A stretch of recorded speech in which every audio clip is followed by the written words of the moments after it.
Capítulo 19 do livro Em seus passos, o que faria Jesus? De Charles M. Sheldon, obra em domínio público. Leitura em voz alta.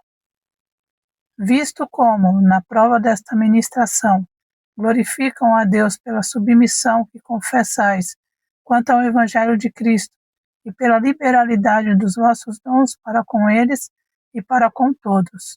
2 Coríntios 9, 13. Carta do pastor Calvino Bruce, doutor em divindade da Igreja de Nazaré Avenue, em Chicago, ao pastor Philip A. Caston, doutor em divindade de Nova York. Meu caro Caston, é tarde, mas estou tão impressionado com o que vi neste domingo que me sinto impelido a escrever-lhe para lhe falar das condições religiosas de Raymond, tais quais as estudei durante a semana. Essa é a minha única desculpa para escrever-lhe tão longa carta, em ocasião tão imprópria. Você se lembra com certeza de Henrique Maxwell. Se não me engano, você me disse na última vez que nos vimos em Nova York que não mais o encontrou depois que saímos do seminário. Ele era, há de recordar, um homem distinto e estudiosíssimo. Quando um pouco depois foi chamado pela primeira igreja de Raymond, eu disse à minha esposa: Raymond fez uma boa escolha. Ficarão satisfeitos com Maxwell como pregador. Há 11 anos ele está aqui, e até o ano passado exerceu suas funções com satisfação geral, atraindo pelas suas pregações um número muito grande de ouvintes. Sua igreja era considerada a maior e a mais rica da cidade. Tudo o que a sociedade de Raymond possuía de melhor frequentava a primeira igreja, e muitos pertenciam a ela. O coro era famoso, sobretudo por causa de sua soprano, senhorita Wismell, de quem terei ocasião de falar-lhe. Enfim, a posição de Maxwell era das melhores e possuía o que o seminário parecia nos constituir o ideal. Um bom ordenado, uma casa linda, uma congregação pouco exigente, composta de pessoas ricas, educadas e respeitáveis. Faz, porém, hoje, justamente um ano que, num domingo, no fim do culto, Maxwell fez uma proposta estranha aos membros de sua igreja. Convidou voluntários que se comprometessem durante um ano inteiro a nada fazer sem primeiro perguntar: que faria Jesus? Dispondo-se de em seguida a seguir como julgassem em sua consciência que Jesus faria, sem se inquietarem com os resultados. Os efeitos dessa proposta, que muitos membros da igreja aceitaram, têm sido tão extraordinários que, como você sabe, a atenção de todo o país está voltada para o movimento. Digo movimento porque, pelo que vi hoje, a experiência feita aqui provavelmente se repetirá noutras igrejas e provocará uma evolução nos métodos usuais e, principalmente, uma nova definição de que seja a vida cristã. Maxwell disse-me que, a princípio, ficou admirado com o acolhimento feito à sua proposta. Alguns dos membros mais influentes da igreja resolveram tomar o compromisso. Entre esses estavam Eduardo Norman, redator-chefe do Diário de Notícias, que tem produzido tanta sensação no mundo jornalístico, Milton Rich, um verdadeiro líder na vida comercial da cidade, Alexandre Powers, cuja atitude corajosa no caso dos impostos sonegados pela Estrada de Ferro, estarreceu a todos, há coisa de um ano. Virginia Page, uma formosa herdeira de grande influência na sociedade de Raymond, e que, recentemente, dedicou toda a sua fortuna, segundo ouvi, ao sustento de um jornal cristão, e à obra de reforma do bairro mal afamado conhecido pelo nome de Retângulo.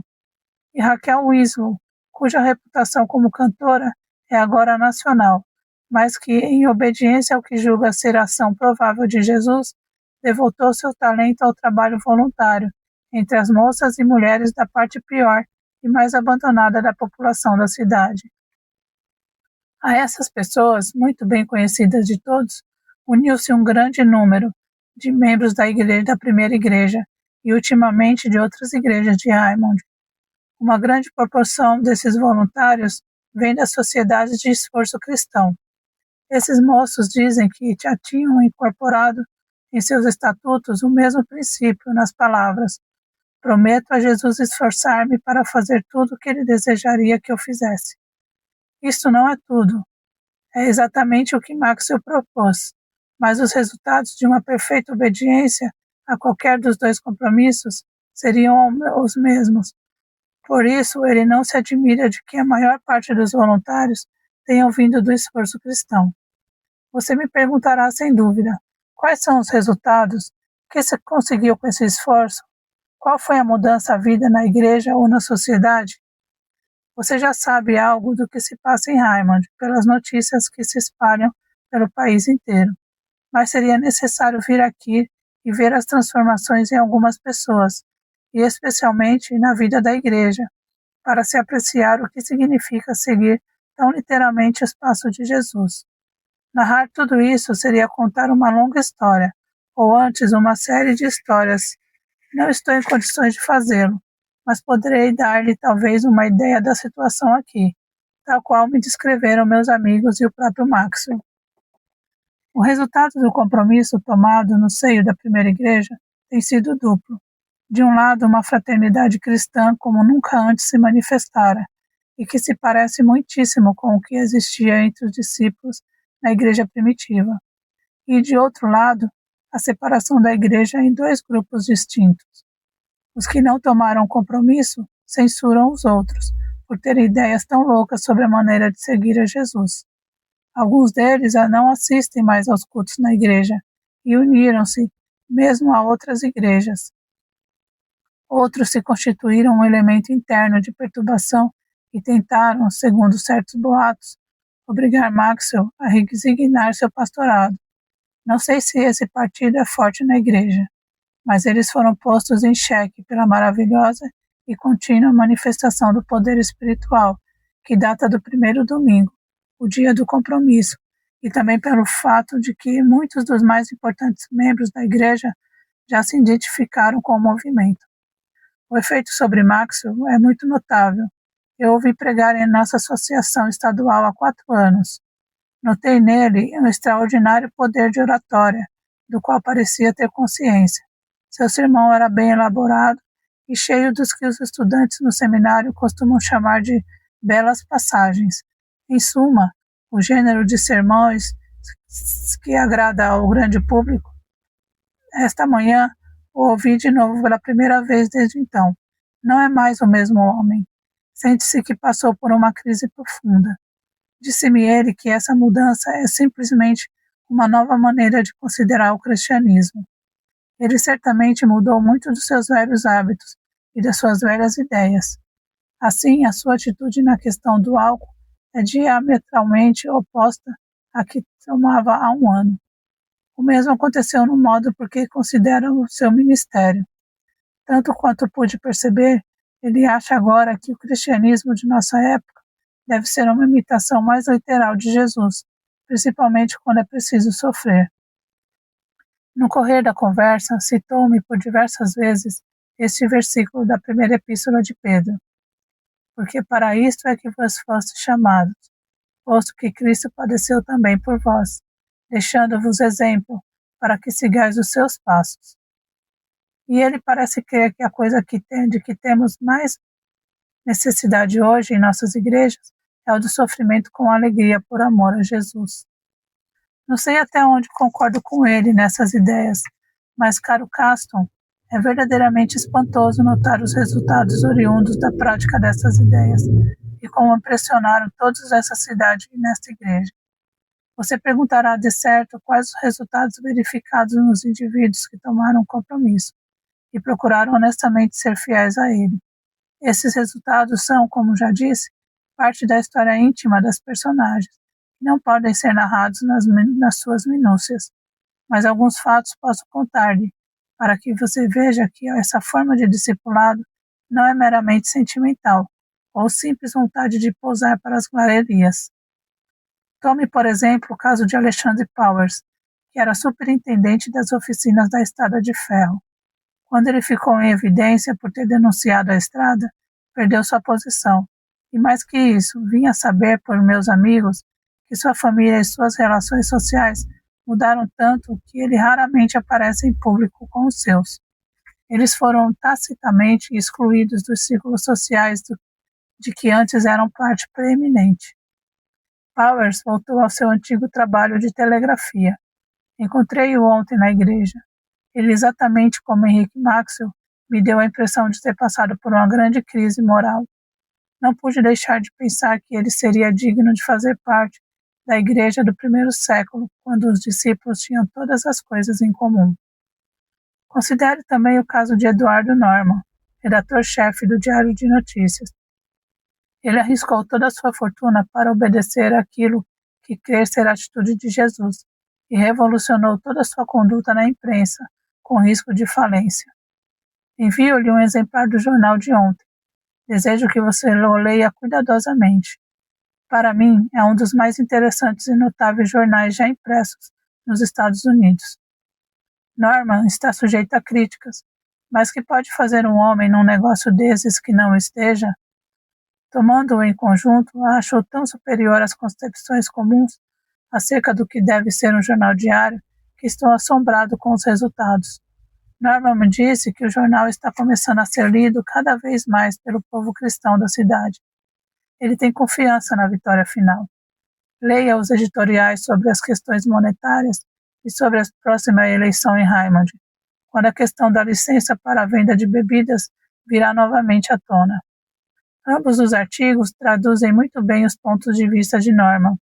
Ele me disse que nunca inicia um editorial ou qualquer outro artigo sem se perguntar: que faria Jesus? Os resultados disso são visíveis. Veja agora Milton White, o negociante. Ele, pelo que eu soube, revolucionou de tal modo seus armazéns e lojas que nenhum homem é agora mais amado em Raymond. Seus empregados têm por ele uma afeição tocante. Durante o inverno, quando ele esteve perigosamente enfermo em sua casa, dezenas de empregados foram voluntariamente assisti-lo e auxiliá-lo em tudo quanto fosse necessário. E sua volta às lojas foi assinalada por grandes manifestações de regozijo. Tudo isso é consequência de um novo elemento, o amor pessoal introduzido nos negócios. Amor ali não é apenas palavras, mas o negócio é conduzido sob um sistema de cooperação, que não é simplesmente um favor prestado aos inferiores, mas um partilhar geral de todo o negócio. Muitos homens na rua olham Milton White como se fosse um doido. É um fato, contudo, que, embora ele tenha perdido grandes somas em várias coisas, desenvolveu, entretanto, seus negócios, e é hoje respeitado e honrado como um dos melhores e mais vitoriosos negociantes de Raymond. E agora falaremos da senhorita Winslow. Ela decidiu consagrar seu grande talento aos pobres da cidade. Seus planos incluem um instituto musical, onde coros e classes de música vocal serão parte importante. Ela está entusiasmada com esse trabalho, juntamente com sua amiga, a senhorita Page. Ela planejou um curso musical que, se for levado a efeito, certamente fará muito para o levantamento das vidas do povo que habita naquele bairro. Ainda não sou tão velho, meu caro Caston. Me deixe de interessar pelo lado romântico e de muita coisa, que também tem o seu tanto de trágico aqui em Raymond. E posso lhe dizer aqui que se crê firmemente que a senhorita Winslow deve se casar na próxima primavera com o irmão de Virginia Page. Ele foi outrora um líder da sociedade e nos clubes e se converteu na tenda, onde sua futura esposa trabalhava ativamente. Não conheço pormenores desse pequeno romance, mas imagino que há uma história nele envolvida cuja leitura seria muito interessante.